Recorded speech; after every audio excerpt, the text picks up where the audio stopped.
The university database is now well designed. Structured tables, clear keys, and normalization keeping everything tidy. But design is only half the story. How do we actually work with this system? How do we ask questions, add new records, or update what's already there? That's where SQL comes in.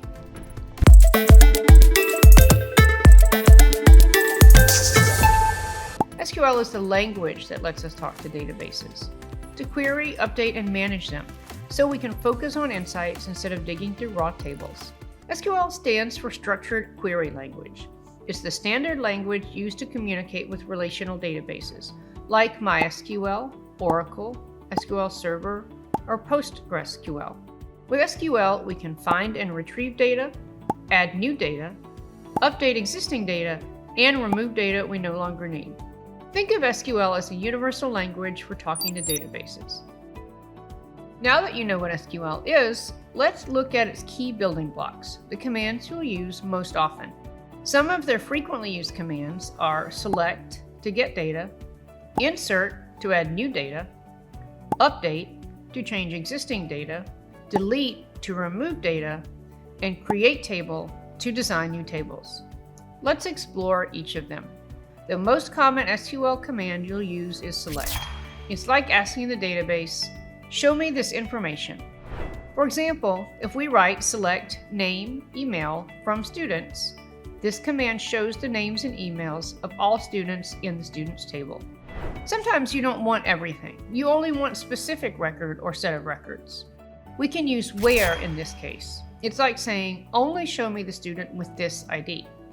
For example, if we write select name, email from students where student ID equals 101, this will pull up the details of just one student whose ID number is 101. To add a new row or record, we use insert. This command tells the database, add this new information.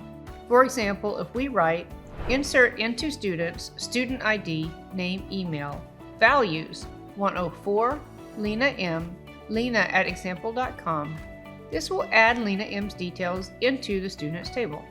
If something changes, like the student's email, we use update to modify the existing data.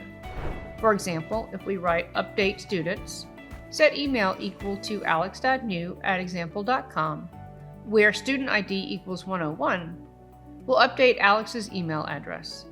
To remove a record or set of records, we use delete.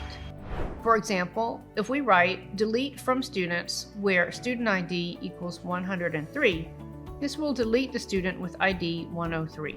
Finally, if we want to make a new table, we use create table. This defines the columns and data types for that table. For example, if we write create table courses, course ID varchar 10, primary key, course name varchar 50, teacher ID int, credits int, start date date, is active boolean.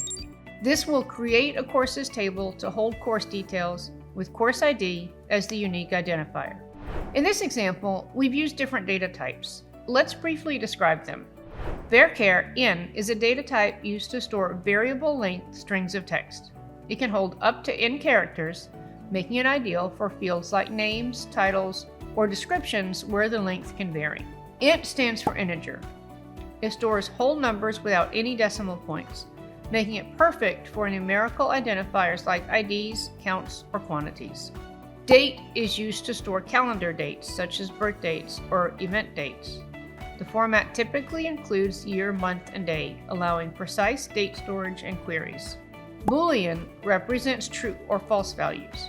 It's often used for flags or switches in the data, such as indicating whether a course is currently active or not.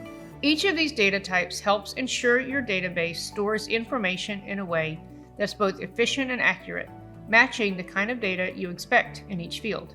SQL is powerful because it's how you work with the data, create the data, and store the data. SQL is universal. Once you learn it, you can use it almost anywhere. With SQL, you can create complex queries. You can combine data from multiple tables, filter results, and calculate summaries to answer deep, real-world questions. SQL is an essential skill in the world of data.